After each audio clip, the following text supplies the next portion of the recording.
Hello everyone, welcome back to my 37 days what 820। তো আজকে সকালে ব্রেকফাস্টে পরোটা আর আলুর দম খেয়ে নিয়েছিলাম। আর আজকে মা বলেছিল একটু রান্নাটা করে নিতে, তো আমি সকাল সকালে রান্না করার জন্য চলে এসেছিলাম।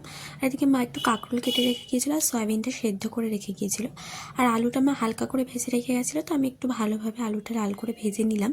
দেন আমি এদিকে আগে আমি মশলাটাও করে রেখেছিলাম, আর এখানে একটু পেঁয়াজ আর টমেটো কেটে নিয়েছিলাম। আর যেই মশলাটা করে নিয়েছিলাম ওটাকে আমি তারপরে একটু কষিয়েই নিয়েছিলাম। আর আমি আগে সয়াবিন কোনোদিনও রান্না করিনি, এটা আমি ফার্স্ট টাইম করছি, দেখা যাক কেমন কী হয়। তো তারপর সয়াবিন আর আলুটা দিয়েও ভালো করে কষিয়ে নিয়ে একটু জল দিয়ে দিয়েছিলাম।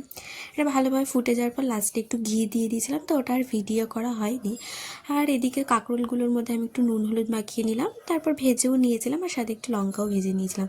তো আজকে আরেক বেশি কিছু করিনি, আর ভাতটা মা করেই দিয়ে গিয়েছিল, তো আমি এই দুটো জিনিসই করেছিলাম। তারপর লাঞ্চ করতে বসে পড়েছিলাম। আর সয়াবিনটা খেতে কিন্তু ভালোই হয়েছিল, আমি ফার্স্ট টাইম রান্না করেছি, বাট খারাপ হয়নি, ভালোই হয়েছে, সবারই ভালো লেগেছে। তো বিকেলবেলা তো তারপর রেস্ট নিয়ে পড়াতে চলে গিয়েছিলাম। আর এখন তো ওদের এক্সাম চলছে, তাই প্রচুর চাপ। আর এদিকে পুচকেটা আমাকে বলছে, ম্যাম আমার মাথার এদিকে একটা পড়া রয়েছে, এদিকে একটা পড়া রয়েছে, মানে ওকে আমি 2 ওয়ার্ডস লিখতে দিয়েছিলাম আর এখানে 10 ওয়ার্ডস লিখতে দিয়েছিলাম, মিডিলে ও থাকবে এরকম।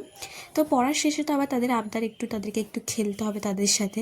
তো এদিকে আমার সাথে দুজনেই একটু খেলছিল। পড়ার শেষে ওদের আবদার এইটুকু তো রাখতেই হয়। তো যাই হোক, ওদের সাথে একটু খেলার পর আমি বেরিয়ে পড়েছিলাম। আর বাইরে তো ভালোই বৃষ্টি পড়ছিল, তো আমি ভিডিওটা আর কন্টিনিউ করিনি। বাড়ি এসে দেখলাম মায়েদিকে একটু ভুট্টা পুড়িয়ে দিয়েছিল, আর আমার ভুট্টা খেতে মোটামুটি ভালোই লাগে। রাতের ডিনারটা সেমই ছিল, মা একটু বড়া ভেজে দিয়েছিল। টাটা।